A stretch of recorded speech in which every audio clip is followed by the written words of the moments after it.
دوستو، آج جو میں آپ کے سامنے اپنا افسانہ پیش کر رہا ہوں اس کا عنوان ہے آدم اور خدا۔ اس نے پوری طرح آنکھیں نہیں کھولی تھیں اور نہ ہی اس کے دماغ نے پوری توانائی سے اپنا کام شروع کیا تھا، مگر نامانوس اور غیر محسوس طریقے سے اس نے یہ جان لیا کہ وہ اس نئی جگہ پر قید کر دیا گیا ہے۔ ٹیلے سے واپسی پر اس نے پیچھے قدموں کی آہٹ محسوس کر لی تھی۔ وہ جانتا تھا کہ اسے ریاست کا قانون توڑنے والوں میں شامل کر دیا گیا ہے۔ اسے ریاست سے بغاوت کا مطلب معلوم تھا، مگر یہ بھی جانتا تھا کہ یہاں کے لوگ اس کے خیالات اور نظریات سے آگاہ ہیں اور اسے اپنی بات کہنے کی آزادی بھی حاصل ہے۔ مگر پھر بھی وہ باغی قرار پایا تھا، کیونکہ وہ اتنا ہی سوچ پایا تھا کہ اس کا سر دکھنے لگا۔ اس نے اپنی سوچوں کو آزاد چھوڑ دیا۔ جو ہی سوچیں اس کے دماغ سے نکلیں، درد بھی جاتا رہا اور وہ پرسکون ہو گیا۔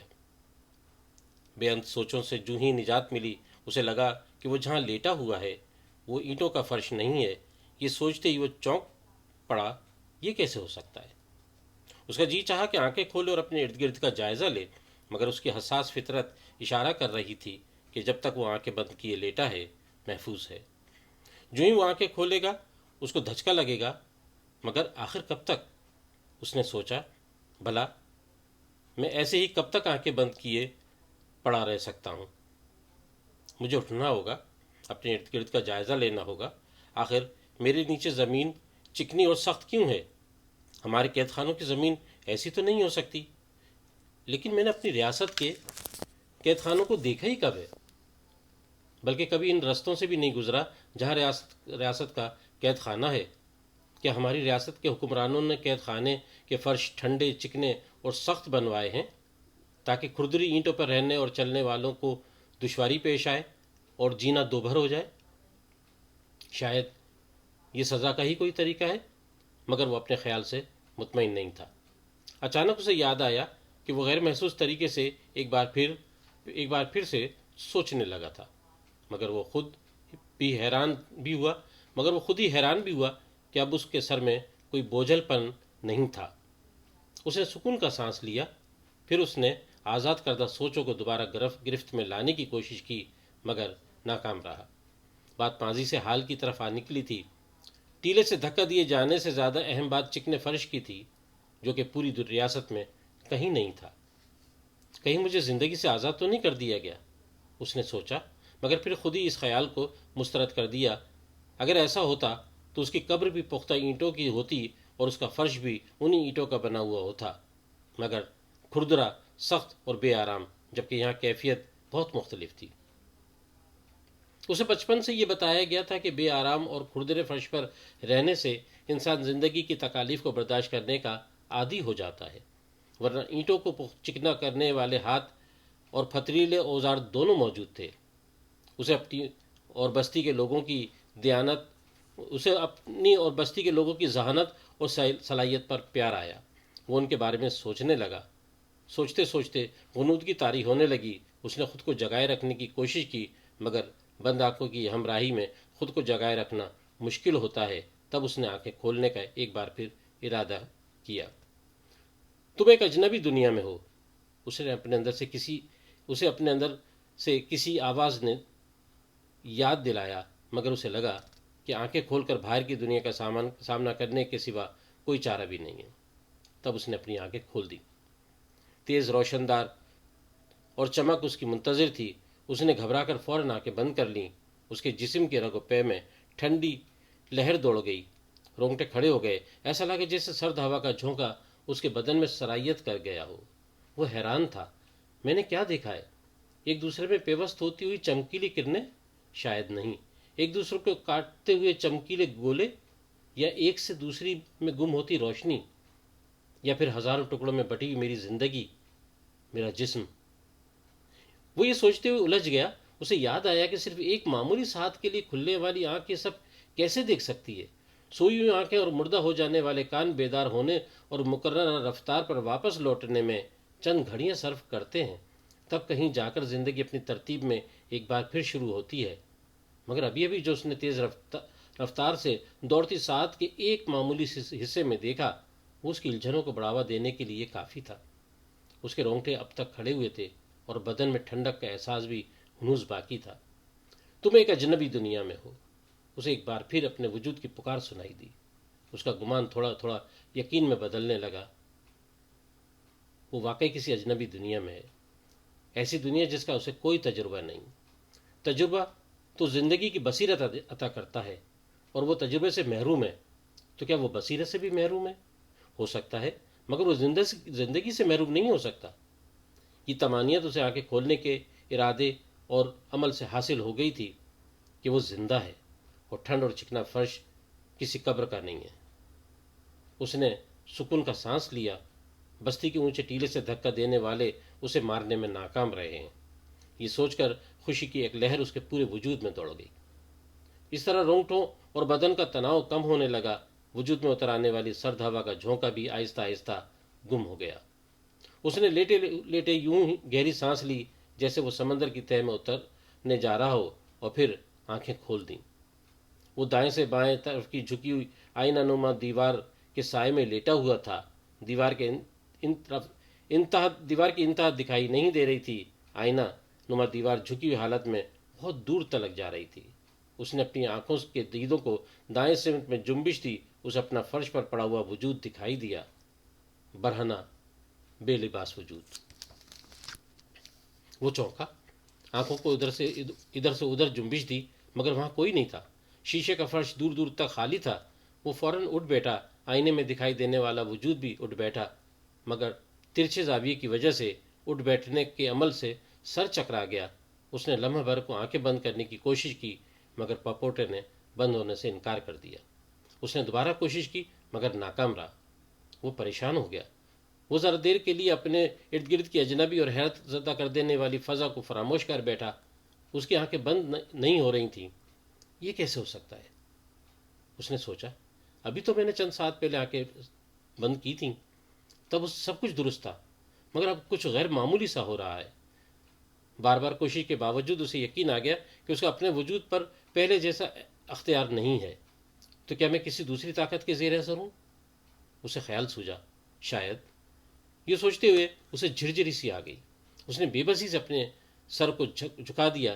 تھوڑی دیر وہ یوں ہی بیٹھا رہا، ارد گرد کی فضا اور صورتحال سے بے خبر رہنے کی لا حاصل کوشش کرتے ہوئے، مگر ذہن کو سوچنے سے روک دینا اس کے بس میں نہیں تھا۔ جسم ڈھانپنے کے لیے کوئی کپڑا مل جائے، یہ سوچتے اس نے ادھر ادھر دیکھا۔ فرش پر دور دور تک کچھ نہیں تھا۔ نیلے سمندر اور نیلے آسمان کی وسعتوں کی طرح حد نگاہ تک سیدھا فرش اور جھکی ہوئی شیشے کی دیوار نما چھت تھی جس میں سے نیلی روشنی پھوٹ رہی تھی۔ یہ سلسلہ کہاں تک گیا ہوگا، اس نے ایک بار پھر سوچا۔ خدا معلوم، اس نے خود ہی جواباً سوچا۔ خدا کا خیال آتے ہی وہ چونکا۔ ذہن کے پردے پر یادوں کے منظر حرکت کرنے لگے۔ ٹیلے پر سے دھکا دینے والوں نے آخری بار اسے کچھ کہا تھا۔ وہ سوچنے لگا۔ یکا یک ناشنیدہ سماعتوں میں وہ آخری جملہ گونج اٹھا، جاؤ اپنے خدا کے پاس۔ ہاں یہی کہا تھا انہوں نے۔ تو کیا میں خدا کے پاس آ گیا ہوں؟ خدا کے پاس تو مر کر جاتے ہیں۔ تو کیا میں مر گیا ہوں مگر میرے احساسات زندہ ہیں؟ وہ خود ہی سوال کر رہا تھا اور خود ہی جواب بھی دے رہا تھا۔ میں دیکھ سکتا ہوں مگر میرے پپوٹے حرکت نہیں کر رہے، میں آنکھیں بند نہیں کر سکتا۔ میں سن سکتا ہوں مگر یہاں تو کوئی آواز ہی نہیں ہے، شاید میری اپنی آواز بھی نہیں ہے۔ اسے یاد آیا کہ وہ اب تک ایک لفظ بھی نہیں بولا۔ اس کا جی چاہا کہ وہ بولے، کم از کم اپنی آواز تو سن سکے، مگر یکا یک ایک خوف در آیا، جیسے دیکھنے کی پاداش میں آنکھوں نے جھپکنا چھوڑ دیا ہے، کہیں بولنے کی خواہش میں کچھ اور نہ گنوا بیٹھوں۔ یہ سوچ کر اس نے اپنے ہونٹوں کو سختی سے بھینچ لیا اور خاموش رہنے کا فیصلہ کیا۔ اکیلے دیکھا تو بہت کچھ جا سکتا ہے، اکیلے بولنے کا کیا مطلب؟ یہ تو خود کلامی ہوگی۔ تو کیا جو تم مسلسل اکیلے خود سوچ اور خود ہی جواب دے رہے ہو، کیا یہ خود کلامی نہیں ہے؟ میں نہیں جانتا۔ اس نے ایک بار پھر اپنی الجھی سوچوں کو جواب دیا۔ اگر میں سوچوں گا نہیں تو وقت کو کیسے گزاروں گا؟ وقت وقت وقت یہ سوچتے وہ ادھر ادھر کسی شے کی طرح وقت کو تلاش کرنے لگا، مگر وہاں تو حد نظر تک کچھ موجود نہیں تھا۔ اس کی حالت غیر ہونے لگی، وہ گھبرا گیا، اس کے چہرے پر ہوائیاں اڑتی صاف دکھائی دے رہی تھیں، ایسا لگ رہا تھا جیسے اس نے کسی غیر فطری، غیر حقیقی، غیر معمولی بات کو جان لیا ہے۔ ہاں ہاں، یہاں کچھ بھی نہیں ہے، حتیٰ کہ وقت بھی، جس کے بغیر کوئی شے حرکت نہیں کر سکتی، میرے پپوٹے بھی۔ میں کسی ٹھہری ہوئی جگہ پر ہوں جہاں سب کچھ منجمد ہے، وقت، آنکھیں، روشنی، زمین، آسمان، جسم۔ جسم کے بارے میں سوچتے ہی اسے یاد آیا کہ اس کا جسم منجمد نہیں ہے۔ پہلے وہ لیٹا ہوا تھا مگر اب بیٹھا ہوا ہے، اگر منجمد ہوتا تو بیٹھ نہیں سکتا تھا۔ پپوٹوں کے سوا آنکھیں بھی منجمد نہیں ہیں، میں یہاں سے ادھر وہاں گھما کر انہیں دیکھ سکتا ہوں۔ یہ سوچ کر اس نے گہرا سانس لیا۔ سانس لیتے ہوئے اسے احساس ہوا کہ وہ آسانی سے سانس بھی لے سکتا ہے۔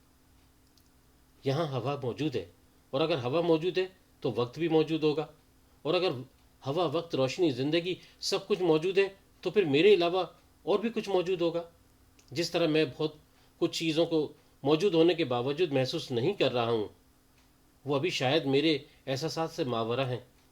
یکایک اسے ایسا لگا جیسے اس نے کسی نئی دنیا کو دریافت کر لیا ہو، بالکل اسی طرح جس طرح اس نے اپنی پچھلی دنیا میں خدا کو دریافت کر لیا تھا۔ اس نے اپنے خیالات کو ادھر ادھر یا پچھلی دنیا کے بارے میں سوچنے سے روک دیا۔ وہ اس لمحے جس حیرت انگیز صورتحال سے دوچار تھا، اس کا تقاضا تھا کہ وہ اپنے پورے وجود، احساسات، فکر اور بصیرت کے ساتھ یہاں موجود رہے۔ اگر یہ سب اس طرح موجود ہے جیسا ابھی اس لمحے دیکھ رہا ہوں، تو میں بہت کچھ کھوج سکتا ہوں، جان سکتا ہوں، سمجھنے کی کوشش کر سکتا ہوں۔ لیکن اگر یہ سب دھوکہ یا فریب نظر ہے تو یہاں کسی بھی لمحے یہ سب غائب ہو جائے گا۔ ممکن ہے کہ میں اپنی پختہ اینٹوں والی بستی میں لوٹ جاؤں، اور یہ بھی ہو سکتا ہے کہ کہیں درمیان میں پھنس کر رہ جاؤں۔ یہ سوچتے ہوئے اس کے دماغ میں سوچوں کا دائرہ بڑھنے لگا۔ اگر یہ اجنبی دنیا کوئی قید خانہ ہے تو پھر مجھے باہر نکلنے کا راستہ ڈھونڈنا چاہیے۔ اگر یہ اجنبی دنیا کوئی نئی دریافت ہے تب بھی مجھے اس کے بارے میں مکمل آگاہی حاصل کرنے کی کوشش کرنا چاہیے۔ تو کیا میں یوں ہی بے لباس کھوجنے چل دوں؟ اس نے خود سے سوال کیا۔ ہاں، آئینے کا کیا ہے، یہ تو ہمیشہ سچ ہی بولتے ہیں۔ جب کوئی دوسرا مجھے ننگا نہ کہے، مجھے خود کو برہنہ نہیں سمجھنا چاہیے۔ اس نے اپنی ہی سوچوں پر اطمینان کا اظہار کیا۔ بائیں بازو سے فرش پر سہارا لیتے ہوئے اس نے اٹھنے کی کوشش کی اور پھر دھیرے دھیرے کھڑا ہو گیا۔ اس نے اپنے پیروں کو جنبش دی، سکون کی ٹھنڈی سانس لی۔ اس کے چہرے پر طمانینت کا احساس نمایاں تھا۔ وہ اٹھا اور حد نگاہ تک پھیلے ہوئے فرش پر جھکی ہوئی دیوار نما چھت کی طرف سے رخ پھیر کر چل پڑا۔ جو فرش اور دیوار کے بلاپ والی جگہ سے وہ دور ہوتا جا رہا تھا، ویسے ہی آنکھوں کے سامنے کا خالی منظر بھی پھیلتا جا رہا تھا۔ وہ چلتا رہا۔ مجھے چلتے ہوئے تھکن کا احساس نہیں ہونا چاہیے، اس نے سوچا۔ اس نے فرش کے آئینے میں اپنے سائے کو پہلی بار دیکھا، جو اس کے پیروں سے جڑا ہوا اس کے ساتھ ساتھ چل رہا تھا۔ فرش پر چلتے ہوئے نیچے بھی خود کو حرکت کرتا ہوا دیکھ کر اسے چکر آنے لگے۔ اس نے گھبرا کر اپنی آنکھیں اس طرف سے ہٹا لیں۔ اس نے اپنی رفتار بڑھا دی۔ اب وہ تیز تیز قدموں سے چلنے لگا۔ چلنے کی رفتار غیر محسوس طریقے سے بڑھتی جا رہی تھی۔ اگر اس نے اینٹوں والی ریاست میں زندگی نہ گزاری ہوتی تو شاید وہ بھوک اور پیاس سے ناآشنا ہی ہوتا، مگر وہ ایک ایسی دنیا میں زندگی بسر کر آیا تھا جہاں زندہ رہنے کے لیے پانی، بھوک مٹانے کے لیے خوراک کی ضرورت رہتی ہے، لیکن اسے یہاں بھوک اور پیاس کا ذرا بھر احساس نہیں تھا، اور نہ ہی ایسی طلب محسوس کر رہا تھا۔ اچانک چلتے چلتے وہ رک گیا۔ اس نے پلٹ کر دیکھا، وہ جھکی دیوار سے بہت دور نکل آیا تھا۔ اس نے گھڑیال کی سوئی کی طرح گھوم کر چاروں سمت دیکھا۔ تھکے وجود کی طرح سب خالی تھا۔ تھکے وجود کی طرح سب خالی تھا۔ وہ نچلے دھڑ کے سہارے فرش پر بیٹھ گیا۔ اس نے سر اٹھا کر دیکھا، ترچھی بلند ہوتی ہوئی دیوار ایک مرحلے پر جا کر ختم ہو گئی تھی۔ انتہا پر جا کر اونچی ہوتی ہوئی دیوار سے دو دیواریں برآمد ہو رہی تھیں جو کہ مخالف سمت میں جھکتی چلی جا رہی تھیں۔ اس نے غور سے دیکھا، اس کی آنکھیں دھوکہ نہیں کھا رہی تھیں۔ نقطہ عروج پر آئینہ نما دیواریں ایک دوسرے کا عکس اچھال رہی تھیں۔ اچھالنے کے عمل کے دوران وہی دیوار اپنی ہی پشت پر دیواروں کو بڑھاوا دیتے ہوئے قوس قزح قوس قزح یا تراشے ہوئے ہیرے کا منظر پیش کر رہی تھی۔ اس کا مطلب میں ایک بہت ہی بڑی تکون کے اندر ہوں۔ یہ سوچتے ہوئے اسے ایسا لگ رہا تھا جیسے اس نے بہت اہم سوراخ ڈھونڈ نکالا ہو۔ اوپر سے اترتی ہوئی 3 تکون نیچے فرش پر آ کر کہیں بہت دور آپس میں جڑ گئی ہوں گی، اس نے سوچا۔ ہر سمت سے ایک مخصوص زاویے پر کٹے ہوئے بڑے بڑے آئینے آپس میں جڑ کر ایک بہت بڑا تکونی خلا بنا رہے تھے۔ اس تکونی خلا میں جب سے میں آیا ہوں، اس تکونی خلا میں جب سے وہ آیا تھا، اکیلا ہی تھا۔ وہ حیرت کے پرفریب خلا میں چکنے فرش پر سوچوں میں ڈوبا ادھر سے ادھر بے دھیانی سے دیکھ رہا تھا کہ اسے اپنے سامنے دور ایک باریک سی لکیر حرکت کرتی دکھائی دی۔ وہ تیزی سے اٹھ کھڑا ہوا۔ یہاں آنے کے بعد یہ پہلی کوئی شے تھی جو اسے دکھائی دے رہی تھی۔ یہ کیا ہے؟ یہ سمجھنا بھی مشکل تھا۔ وہ تیزی سے اس سمت دوڑ پڑا جہاں وہ لکیر دکھائی دے رہی تھی۔ شیشے کے دیو ہیکل قید خانے میں دوڑتے ہوئے اسے ایسا محسوس ہو رہا تھا جیسے کوئی بہت معمولی ذرہ ہے جو ریگستان کے بے انت پھیلاؤ میں ادھر سے ادھر پھیل رہا ہو، یا پھر معمولی قطرہ جو سمندر کے نیلے پانی کے اوپر تیرتا ہوا جا رہا ہو۔ اسے نہیں معلوم تھا کہ فرش اور اوپر تنی ہوئی دیوار کے شیشے میں وہ دوڑتا ہوا کیسا لگ رہا ہے۔ وہ یہ سب جاننا بھی نہیں چاہتا تھا۔ اسے پتا تھا کہ اس کا جواب بھی اسے حیران اور پریشان کر دینے والا ملے گا، کیونکہ وہ جہاں تھا وہاں کچھ نہیں تھا، اور کچھ نہ ہونے کے باوجود جو کچھ تھا وہ پریشان کر دینے والا تھا۔ وہ شدید ہیجانی انداز میں دوڑ رہا تھا، کیونکہ ذہن کو معاف کر دینے والی ساعتوں میں یہ واحد لمحہ تھا جب اسے اپنے سوا کسی اور کی موجودگی کا احساس ہونے جا رہا تھا۔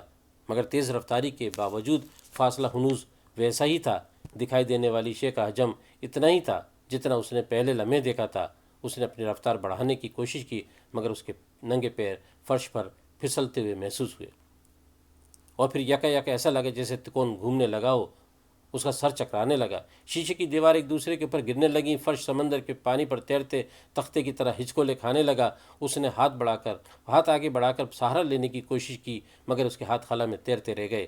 اس کے پیروں تلے فرش 2 سمتوں میں پھیل رہا تھا۔ اس نے خود کو سنبھالنے کی کوشش کی، مگر بے سود۔ وہ اوندھے منہ گرتا چلا گیا۔ اس نے آنکھیں کھولیں، دونوں سمتوں کا جائزہ لیا، اور اسے دیکھ کر ایک جھٹکے سے اٹھ بیٹھا۔ بہت دور دکھائی دینے والی لکیر اب قریب بیٹھی اس کو دیکھ رہی تھی۔ یہ ایک خوبصورت لڑکی تھی، موٹے جوٹ کے لباس میں ملبوس لڑکی کے چہرے پر اسے جاگتا ہوا دیکھ کر خوشی کی لہر دوڑ گئی۔ لڑکی کو لباس میں دیکھ کر اسے اپنی بھرنگی پر شرمندگی ہونے لگی۔ اس نے اپنے جسم کے بعض حصوں کو اپنی ہتھیلیوں سے ڈھانپنے کی ناکام کوشش کی۔ لڑکی نے کوئی رد عمل ظاہر نہیں کیا۔ بے انت تنہائی کے بعد کسی ہم جنس کی موجودگی پر وہ کچھ حیران و پریشان اور کسی حد تک خوش بھی تھا۔ آسودگی کا یہ احساس بھی اس میں پیدا ہو رہا تھا کہ وہ شیشے کے اسلام تنہائی قید خانے میں اکیلا نہیں ہے۔ جسم کو ڈھانپنے کی کوشش کرتے ہوئے وہ لڑکی کو گھور بھی رہا تھا، جو اب تک خاموش تھی۔ خاموش تو وہ بھی تھا۔ اس نے لڑکی کو غور سے دیکھا تو اس نے محسوس کیا کہ وہ غیر معمولی حسین لڑکی ہے۔ بے داغ چہرے کے خط و خال متناسب اور بے حد متوازن تھے۔ آنکھیں بہت گہری مگر اداس تھیں۔ یوں لگتا تھا جیسے آنکھوں کی چمک پر کسی بادل نے سایہ کر رکھا ہو اور اس پر کماندار بھنویں پہرا دے رہی ہوں۔ ناک ستواں، نازک ہونٹ، خمدار ٹھوڑی، لمبے گھنگریالے بال، سیاہ ریشمی بال کندھوں پر جھول رہے تھے۔ ستواں چہرے پر تمام نقوش یوں لگ رہے تھے جیسے صحرا کی چمکیلی ریت پر کہیں کہیں اونچے نیچے ٹیلے لرزاں ہوں۔ موٹے اور جوٹ کے ڈھیلے لباس میں اس کا جسم بھی متناسب رہا ہوگا، مگر وہ ان تمام باتوں سے بے پرواہ تھی۔ شاید یہی چیز اس کے حسن کو اور بڑھاوا بھی دے رہی تھی۔ اس نے سوچا کہ کہیں وہ خواب تو نہیں دیکھ رہا، مگر اس نے خود ہی اپنے خیال کو رد کر دیا۔ اس کا جی چاہا کہ وہ لڑکی سے بات کرے، مگر کیا، اس سوال نے اسے الجھن میں ڈال دیا تھا۔ وہ خاموشی سے لڑکی کو تکتا رہا۔ لڑکی کی بے پرواہی اور اطمینان سے اس نے محسوس کیا کہ جیسے وہ لڑکی اس کی ہر بات جانتی ہے، اس لیے اسے سوال کرنے کی کوئی حاجت نہیں، اور وہ بھی اس کے بارے میں ہر بات جانتا ہے، مگر کیا جانتا ہے یہ سمجھ نہیں آ رہا تھا۔ لڑکی کی موجودگی سے اسے یہ تقویت تو ملی تھی کہ وہ یہاں اکیلا نہیں ہے، اور لڑکی کو دیکھتے اس کا خیال کامل یقین میں بدل رہا تھا کہ وہ بھی یہاں اکیلی نہیں ہے، بلکہ وہ پہلے سے کچھ اور لوگوں کے ساتھ ہے۔ اس کا لباس پہننا ہی اس بات کی سب سے اہم علامت ہے کہ اسے دوسروں سے اپنی برہنگی کو چھپانے کی ضرورت پیش آتی ہے، مگر یہ دوسرے کون ہیں اس بارے میں اس کے دماغ میں کچھ نہیں تھا۔ سنیے، دور تک پھیلے بے انت خلا پر چھائے ہوئے سناٹے کو لڑکی کی نفیس آواز نے توڑ ڈالا۔ وہ بولی، آپ کو ڈھونڈ نکالنے کا اعزاز میں نے حاصل کیا ہے۔ آواز اس کے وجود میں اترتی چلی گئی۔ لڑکی نے جو کچھ کہا وہ کسی اجنبی زبان میں نہیں تھا اور نہ ہی آواز میں کوئی اجنبی پن تھا، مگر اسے تھوڑی سی الجھن محسوس ہوئی۔ کیا میں گم ہو گیا تھا؟ اور اگر میں گم شدہ بھی شمار کیا جاؤں گا تو اپنی بستی میں، نہ کہ یہاں جہاں کے بارے میں میرے پاس کوئی معلومات ہی نہیں ہے۔ پھر بھلا لڑکی کی ڈھونڈ نکالنے اور اعزاز حاصل کرنے والی بات کا مجھ سے کیا تعلق ہو سکتا ہے؟ لڑکی اسے غور سے دیکھ رہی تھی اور اس کی الجھنوں کو محسوس بھی کر رہی تھی۔ وہ چاہتی تو اسے بہت کچھ بتا سکتی تھی، مگر شاید اسے یہاں سے جانے کی جلدی تھی، اس لیے اس نے ارد گرد دیکھتے ہوئے کہا، میں آپ کو اپنے لوگوں میں لے چلوں؟ میں کہاں ہوں؟ آخرکار اس نے اپنی خاموشی کو توڑا اور لڑکی سے پہلا سوال کر ڈالا۔ لفظوں کو ادا کرتے ہوئے اسے کوئی الجھن نہیں ہوئی۔ اس نے اپنی بستی میں بہت پہلے سے یہ سن رکھا تھا کہ اجنبی دنیاؤں میں اجنبی زبانیں بولی جاتی ہیں، مگر یہاں تو اجنبیت کے باوجود زبان اور لفظوں کی بنت اور سمجھ میں کوئی دشواری پیش نہیں آئی تھی۔ کچھ سوال بابا سے پوچھ لینا۔ لڑکی نے چند ساتوں کے بعد جواب دیا۔ یہ بابا کون ہے؟ اس نے ایک اور سوال کر ڈالا۔ اپنی الجھنوں کو سلجھانے کے لیے اس کے پاس سوالوں کے سوا تھا ہی کیا؟ وہ منتظر تھا کہ لڑکی کوئی جواب دے، مگر وہ کچھ کہے بنا کھڑی ہو گئی اور خلا میں دوسری سمت پشت کرتے ہوئے صرف اتنا کہا، چلیے۔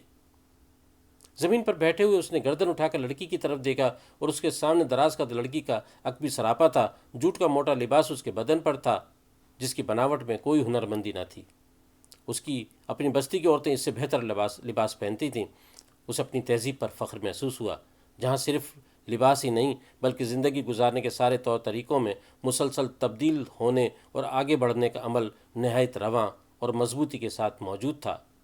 جہاں ٹیلے پر موجود دانشگاہ میں فیصلے ہمیشہ آنے والے کل کو سامنے رکھ کر کیے جاتے تھے، مگر افتخار سے بھری یادوں کے سفر میں جب اسے یہ بھی یاد آیا کہ اسی دانشگاہ میں آنے والے کل کو سامنے رکھ کر فیصلے کرنے کی بصیرت کے باوجود خدا کے وجود سے انکار کیا گیا اور وہ اپنے نئے اور انوکھے خیالات کی بنا پر بستی والوں کی نگاہ میں اجنبی قرار پایا تھا، تب افتخار کی چمک مان پڑنے لگی۔ لڑکی اپنے قدم آگے بڑھا دیے تھے، مجبوراً اسے بھی اپنے قدموں پر کھڑے ہوتے ہوئے اس کے ساتھ چلنا پڑا۔ اسے ایک بار پھر خیال آیا کہ اس کے جسم پر لباس نہیں ہے۔ یکایک وہ لڑکی سے چند قدم پیچھے ہو گیا۔ لڑکی نے کوئی رد عمل ظاہر نہیں کیا۔ تم نے ابھی کہا تھا کہ تم نے مجھے ڈھونڈ نکالنے کا اعزاز حاصل کیا ہے، کیوں؟ پیچھے چلتے اس نے لڑکی سے سوال کر ڈالا۔ اس لیے کہ ڈھونڈ نکالنے کے لیے دور دور کی تکونوں میں بہت سارے لوگ گئے ہوئے ہیں، لڑکی نے مسلسل قدم آگے بڑھاتے ہوئے جواب دیا۔ تو کیا ایسی اور بہت ساری تکونیں ہیں؟ اس نے حیرت سے پوچھا۔ ان گنت، لڑکی نے مختصر سا جواب دیا۔ وہ حیران رہ گیا۔ وہ ایک ہی تکون کے دیگر سروں کو دیکھ نہیں پا رہا تھا، جس سے اندازہ ہو رہا تھا کہ تکون غیر معمولی بڑی ہے، اور لڑکی کے مطابق بہت سارے لوگ مختلف تکونوں میں اسے تلاش کرنے گئے ہوئے ہیں اور یہاں لامحدود تکون موجود ہیں۔ اس نے چلتے ہوئے حیرت سے ادھر دیکھنے کی کوشش کی، مگر آس پاس تھا ہی کیا جسے وہ دیکھ سکتا؟ وہ تو بس ایسا محسوس ہو رہا تھا کہ جیسے وہ آسمان کی وسعتوں میں سفر کر رہا ہو، جہاں آس پاس چھوٹے اور اس کا لمس محسوس کرنے کے لیے کچھ بھی نہیں تھا، جہاں آس پاس چھونے اور اس کا لمس محسوس کرنے کے لیے کچھ نہیں تھا۔ اسے لڑکی کا خیال آیا کہ اس کے پاس ہی موجود ہے اور وہ اسے چھو سکتا ہے۔ یکایک اس کے اندر یہ خواہش ابھری کہ وہ لڑکی کو چھو کر دیکھے۔ کہیں ایسا تو نہیں کہ وہ فریب نظر ہو اور دور تک پھیلے ہوئے بے انت خلا میں لڑکی کا وجود محض دھوکہ ہو۔ اس کی شدید خواہش شدید تر ہوتی چلی گئی۔ اس کی خواہش شدید سے شدید تر ہوتی چلی گئی۔ اس نے جو ہی لڑکی کی طرف ہاتھ بڑھایا، وہ اس کی طرف دیکھے بغیر بولی، خواہشوں کو اپنے قابو میں رکھیں۔ وہ سن کر پریشان ہو گیا۔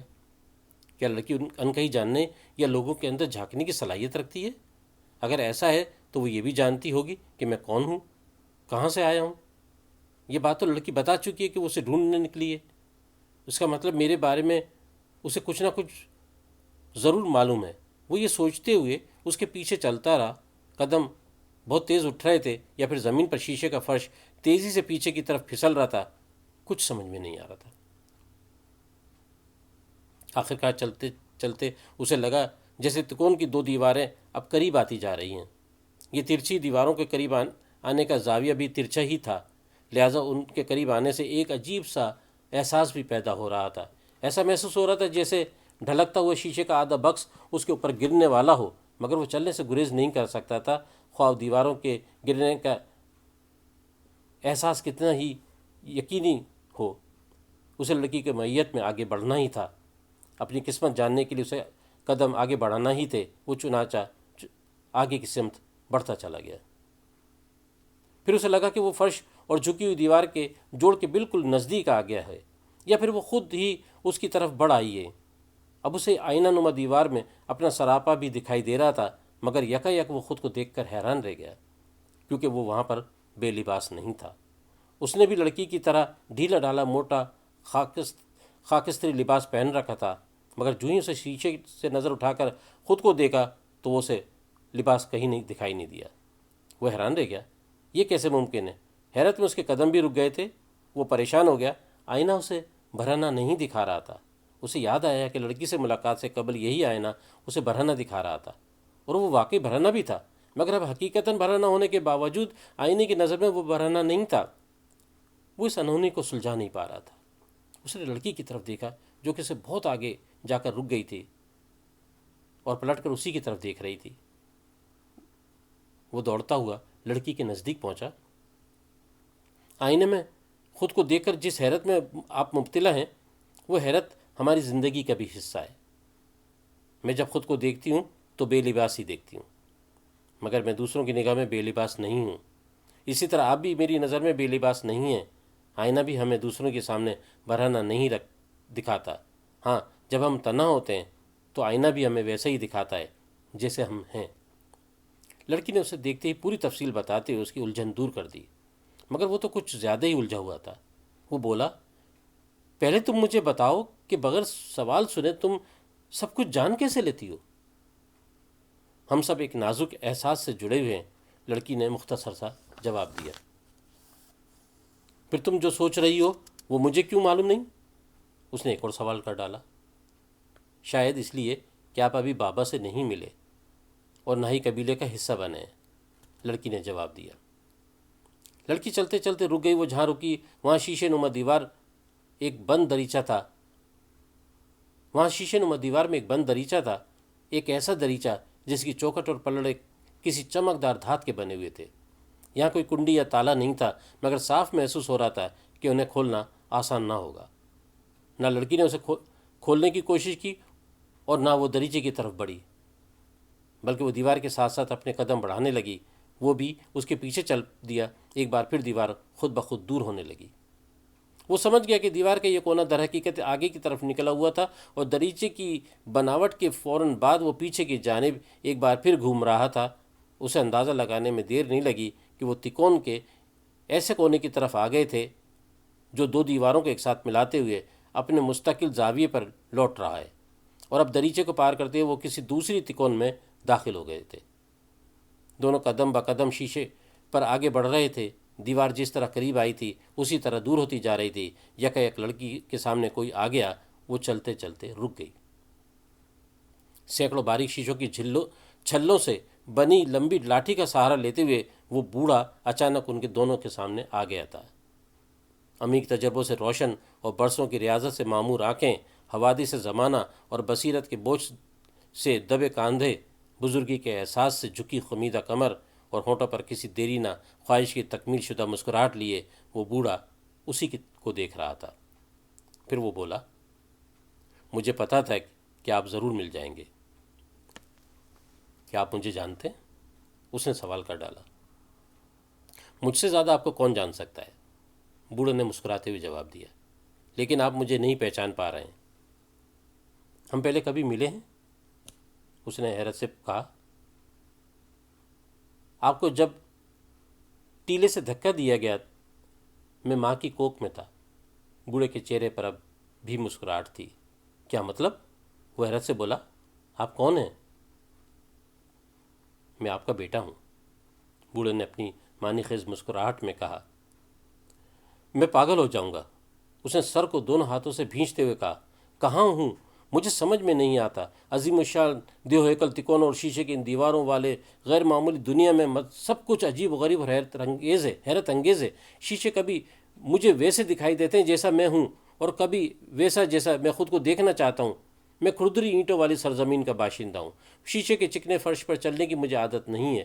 جب پہلی بار اس فرش پر چلا تو چلا ہی نہیں گیا، اور جب دوڑنے کی کوشش کی تو چکرا کر گر پڑا، اور پھر مجھے یہ مل گئیں۔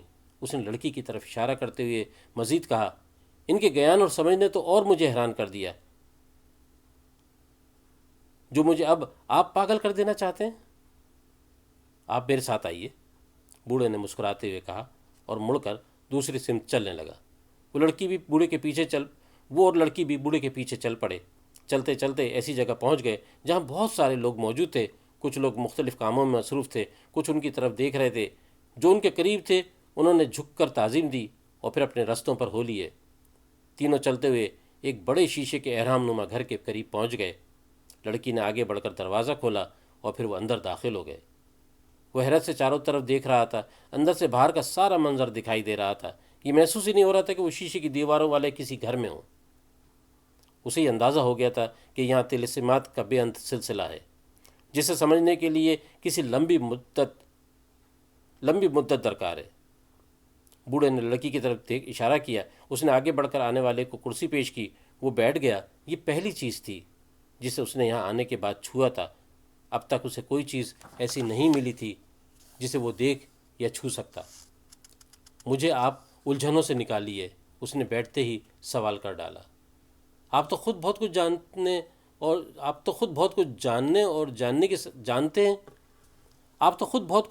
اور جاننے کی صلاحیت رکھتے ہیں۔ اگر ایسا نہ ہوتا تو آپ دریچوں تک نہ پہنچ پاتے۔ بابا نے معنی خیز مسکراہٹ سے جواب دیا۔ مجھے تو یہ بھی یاد نہیں کہ میں یہاں کیسے پہنچا ہوں اور اینٹوں کی بستی سے یہاں تک کا سفر کیسے طے کیا ہے۔ اس نے اپنے ذہن پر جہاں پر ہول سناٹے کے سوا کچھ نہ تھا زور دینے کی کوشش کرتے ہوئے کہا۔ پھر اس نے اپنی ہتھیلیوں کو بے قراری سے رگڑتے ہوئے مزید کہا، مجھے ایک بات بہت اچھی طرح یاد ہے کہ انہوں نے مجھے ٹیلے سے دھکا دیتے ہوئے کہا تھا کہ جاؤ اپنے خدا کے پاس۔ تو کیا میرا اور ان کا خدا الگ الگ تھا؟ وہ تمام لوگ جو خدا کو مانتے ہیں ان کا خدا ایک ہی ہے، صرف سمجھنے کا فرق ہے، بابا نے جواب دیا۔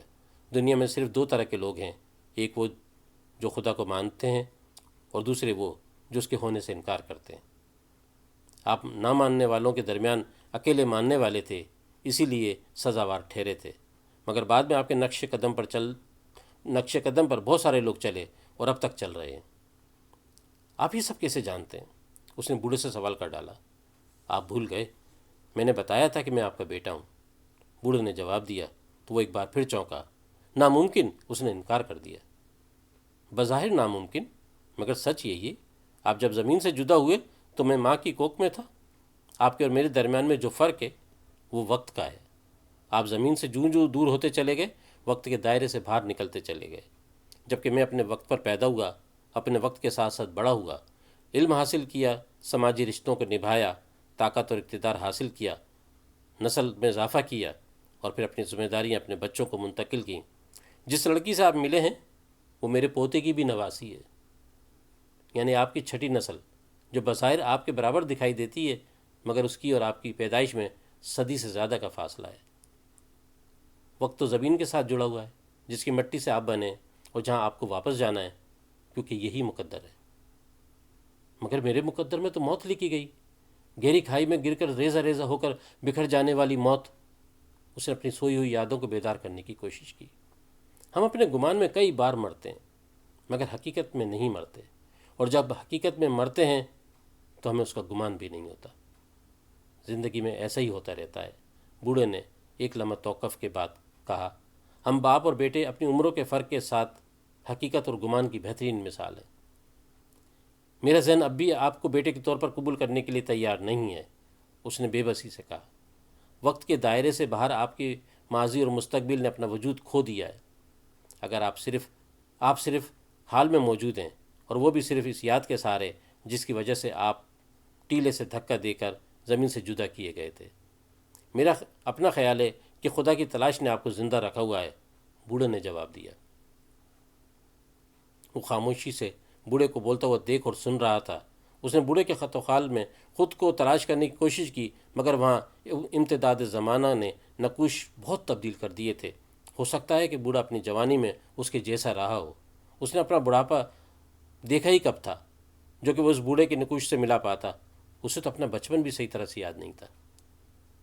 بوڑھا شخص بتا رہا تھا کہ اس کی عمر صدی سے بھی زیادہ ہے اور زمین کے دائرے سے باہر نکل کر ماہ و سال اور وقت کی قدر کے پیمانے کام نہیں کرتے۔ اس نے سوچا، یک وہ چونکا کہ وہ سوچ سکتا ہے۔ پھر اس نے اپنی آنکھوں کو جھپکا تو وہ بھی کام کرنے لگیں۔ اس نے پھر سوچا کہ شاید اس فضا سے مانوس ہو گیا ہوں، مگر یہ فضا ہے کون سی؟ اسے خیال آیا، چنانچہ اس نے بوڑھے سے سوال کر ڈالا، آپ نے ابھی کہا تھا کہ مجھے زمین پر واپس جانا ہے، تو کیا میں زمین پر نہیں ہوں؟ خدا کو تلاش کرنے کے لیے اپنے ذہنوں کو بلند کرنا پڑتا ہے، مگر آپ ذہن کے ساتھ ساتھ اپنے مادی وجود کے ہمراہ زمین سے بلند ہو گئے ہیں۔ مگر کیسے؟ اس نے پوچھا۔ شاید اس سچ کا سراغ بھی زمین پر ہی کہیں موجود ہوگا، بوڑھے نے خیال ظاہر کیا۔ اس نے اپنے ارد گرد نظر دوڑائی، ہر شے ہلکی نیلی روشنی اور شیشے سے چمکتے سانچوں پر مشتمل تھی۔ آر پار دکھائی دینے والے شیشوں میں کوئی جوڑ نہیں تھا، مگر جہاں جہاں آئینے نصب تھے وہاں دو شیشوں کے درمیان جوڑ بھی تھے، اور ان جوڑوں کی وجہ سے تصویریں دوہری تہری اور کہیں کہیں لا تعداد وجود کی صورت میں ڈھلتی ہوئی دکھائی دے رہی تھیں۔ کہیں کہیں وہ خود کو بھی بے شمار حصوں میں بٹا ہوا دیکھ رہا تھا۔ اچانک اسے ایسا لگا کہ جسم کے تمام رونگٹے کھڑے ہو رہے ہوں۔ کوئی بات اسے بے چین کر رہی تھی، کچھ ایسا تھا جو اسے سمجھ میں نہیں آ رہا تھا۔ وہ اٹھ کھڑا ہوا اور پھر ادھر سے ادھر ٹہلنے لگا۔ بوڑھا خاموشی سے اسے دیکھ رہا تھا۔ وہ ٹہلتے ہوئے کبھی شیشوں کی دیواروں کے نزدیک چلا جاتا اور وہاں سے باہر کی سمت دیکھنے لگتا جہاں بہت سارے لوگ ادھر سے ادھر پھر رہے تھے۔ کبھی احرام نما گھر کے درمیان میں آ کر کھڑا ہو جاتا اور اوپر کی سمت سر اٹھا کر احرام کی بلند تکون کو دیکھنے لگتا۔ اپنے بدن پر طاری ہونے والی اس عجیب سی کیفیت کو وہ سمجھ نہیں پا رہا تھا۔ اس نے اپنے ذہن پر زور ڈالتے ہوئے اپنی یادوں کو کھنگالنے کی کوشش کی، مگر یادیں تو ماضی کا حصہ ہوتی ہیں، اور وہ اپنے ماضی کو فراموش کیے ہوئے تھا۔ جب اسے کچھ سمجھ میں نہ آیا تو وہ احرام نما گھر سے باہر نکل آیا۔ وہاں نہ کوئی راستہ تھا اور نہ راہداریاں، بس دور دور تک پھیلا ہوا میدان تھا، اور ادھر سے ادھر پھرتے ہوئے کچھ لوگ جو اس کے لیے اجنبی تھے۔ اسے لگا کہ لوگ غیر محسوس طریقے سے اس کے گرد ایک دائرے کی شکل میں پھیلتے جا رہے ہیں۔ قید خانے کا احساس ایک بار پھر اس میں بیدار ہو گیا۔ اس کی گھبراہٹ بڑھنے لگی۔ وہ پلٹ آیا۔ بوڑھے نے اسے دوبارہ کرسی پیش کی۔ وہ بیٹھ گیا، مگر یک اٹھ کھڑا ہوا اور الٹے قدموں احرام نما گھر سے باہر نکل گیا۔ اب وہ تیزی سے ایک سمت جا رہا تھا۔ اسے پریشان دیکھ کر بوڑھا بھی اس کے پیچھے لپکا۔ کچھ لوگوں نے اس کا پیچھا کرنے کی کوشش کی، مگر بوڑھے نے سب کچھ سوچ کر سب کو روک دیا اور خود بھی اسے جاتا ہوا دیکھنے لگا۔ اس کے چہرے پر وحشت پھیلی ہوئی تھی۔ آنکھوں میں الجھنوں کے سرخ ریشے صاف دیکھے جا سکتے تھے۔ جسم کے رونگٹے پہلے ہی بار بار کھڑے ہو کر اس کی بے چینی کو بڑھاوا دیے جا رہے تھے۔ بے دھیانی میں اس کی رفتار تیز سے تیز تر ہوتی جا رہی تھی۔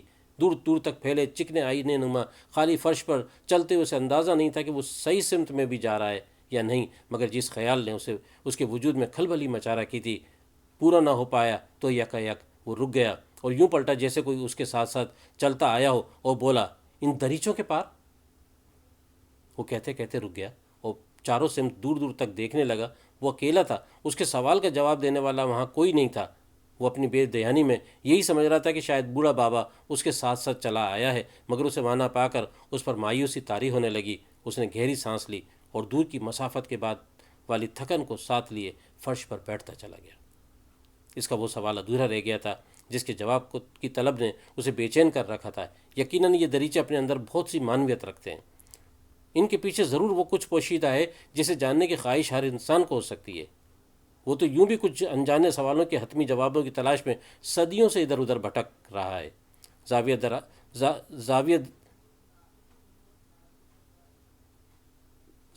زاویہ بنے ہوئے یہ دریچے کہاں کہاں تک پھیلے ہوئے تھے، ان کے پیچھے کیا ہے؟ شاید یہ جاننا ہی اس کا مقصد حیات ہے۔ اس نے سوچا، مجھے دریچے کے اس پار جانا چاہیے۔ یہ خیال اسے ایک تیز روشنی کے چھپاکے کی طرح آیا تھا۔ ہاں، مجھے دریچے کے اس پار ضرور جانا چاہیے۔ اس کے وجود میں یہی پکار ایک بار پھر ابھری۔ پھر ایسا لگا جیسے اس کے وجود میں اس تجسس بھرے خیال کی باز گشت بھر گئی ہو۔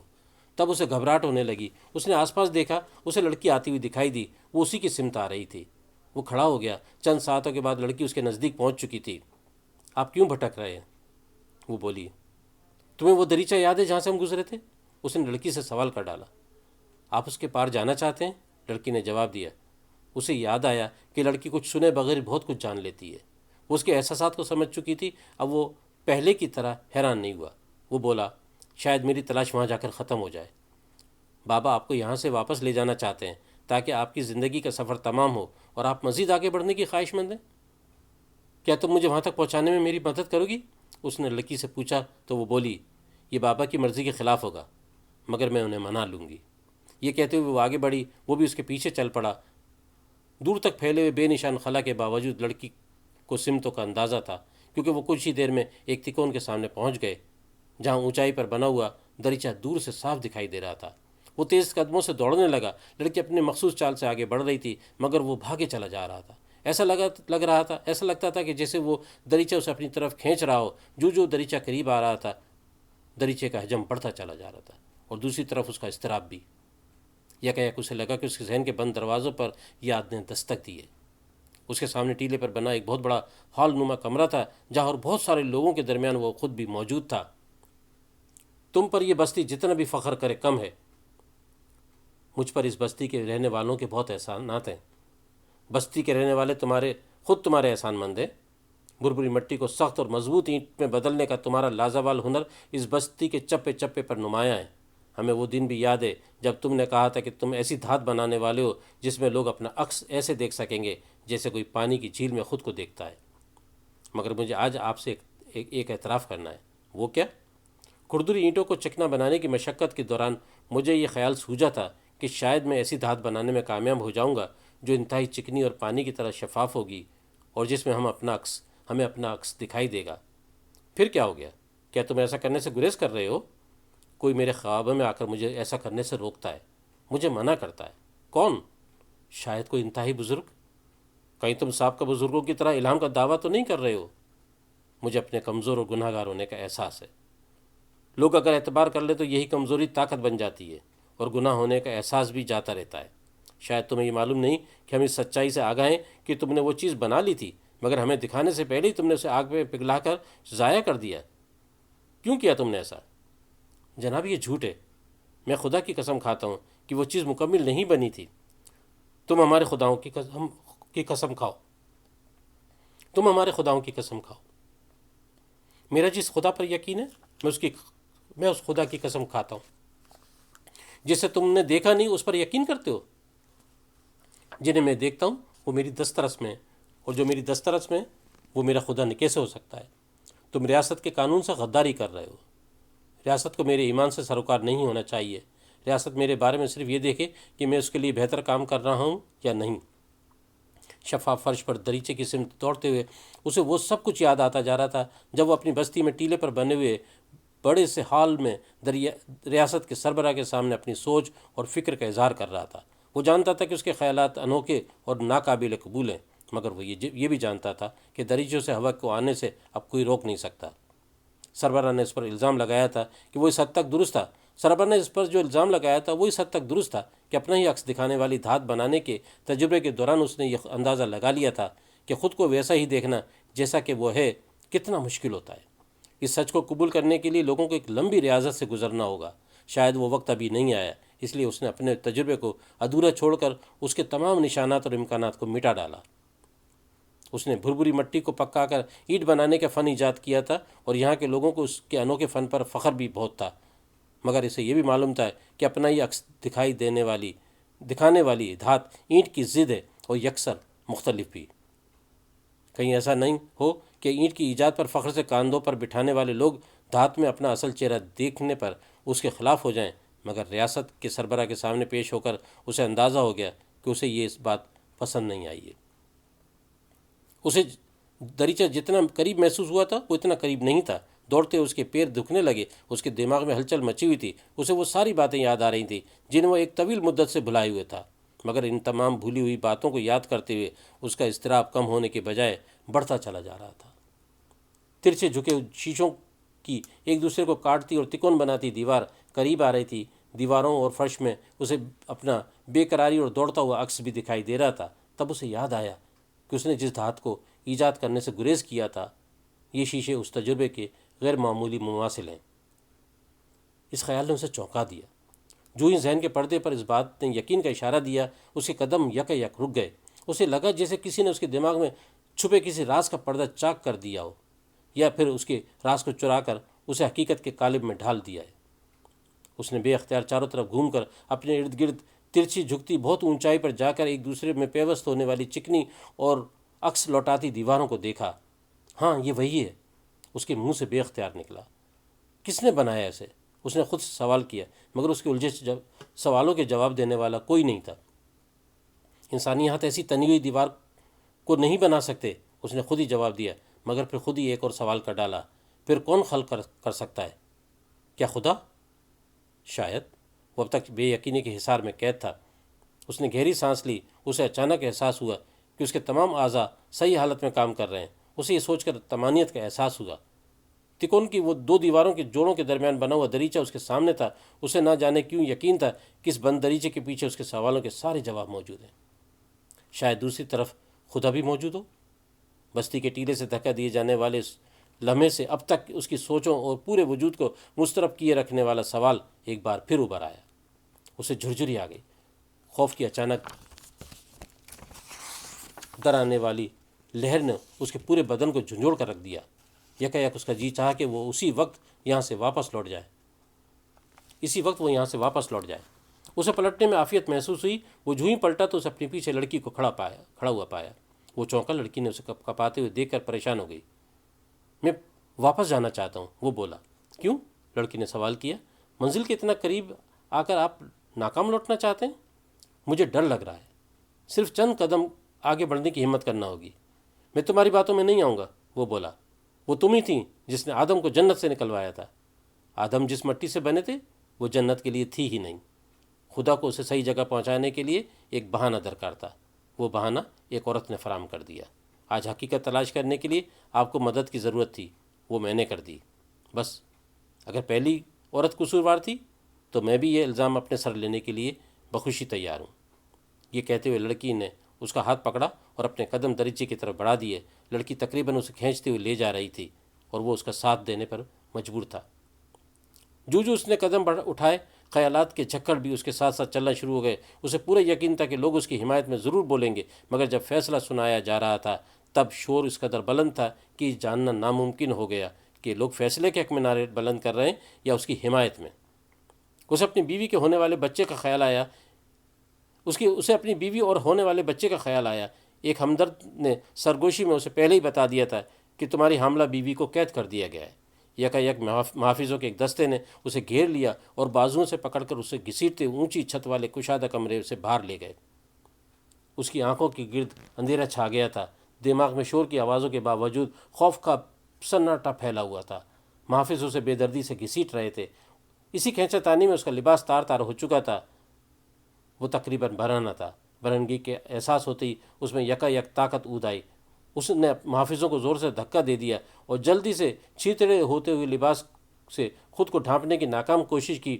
اسی سنا میں سرعت کے ساتھ اسے محسوس ہوا کہ وہ ٹیلے کے کنارے پہنچ چکا ہے۔ ابھی اس کے حواس پوری طرح قابو میں نہیں آئے تھے کہ اس کی پشت پر موجود محافظوں نے یک اسے ٹیلے سے یہ کہتے ہوئے دھکا دے دیا کہ جاؤ اپنے خدا کے پاس۔ لمحوں کے درمیان تبدیل ہوتے ہوئے منظر میں اس نے خود کو تیرتا ہوا محسوس کیا۔ پھر اس نے صرف اتنا دیکھا کہ تیزی سے قریب آتی ہوئی زمین اور اس کے درمیان میں کوئی بادل جیسی شے آ گئی ہو۔ دریچہ اب صرف ایک قدم کے فاصلے پر تھا۔ لڑکی نے اس کا ہاتھ چھوڑتے ہوئے کہا، مجھے اپنا لہو منجمد ہوتا ہوا محسوس ہو رہا ہے۔ اس نے ایک قدم پیچھے ہٹتے ہوئے مزید کہا، میں آپ کا یہیں انتظار کروں گی۔ اس نے ایک نظر لڑکی کی طرف دیکھا اور پھر دریچے کی بند کواڑوں کو اور پھر اپنی تمام قوتوں کو یکجا کرتے ہوئے آگے بڑھ کر بند کواڑوں میں ہلکا سا دباؤ دیا۔ دروازوں میں ہلکی سی جھرری پیدا ہوئی جس میں سے روشنی کی دودھیا کرنوں کی باریک سی لکیر ابھر آئی۔ دھیرے دھیرے جھرری اور روشنی دونوں پھیلتے چلے گئے۔ اس نے اپنا قدم آگے بڑھا دیا۔ جو ہی دوسرے قدم نے دروازے کو پار کیا، دروازہ خود بخود بند ہو گیا۔ وہ ایک بہت بڑے دائرے کے اندر پہنچ گیا تھا جس کا پورا قطر بے جوڑ آئینے میں ڈھلا ہوا تھا۔ آئینے میں دکھائی دینے والا کوئی اور نہیں بلکہ وہ خود تھا۔ وہ خود بھی کہاں تھا؟ گول بے جوڑ آئینے میں اس کا وجود بے ہنگم انداز میں پھیلتے ہوئے گم ہو گیا تھا۔ بے انت خلا میں گم ہوتا ہوا دیکھ کر اپنے ہی وجود کے نہ ہونے کا احساس شدت کے ساتھ ابھر آیا تھا۔ اسے اپنی روح، لہو اور بدن منجمد ہوتا ہوا محسوس ہوا۔ تب اس نے دھیرے سے اپنا سر جھکا دیا۔ بہت بہت شکریہ۔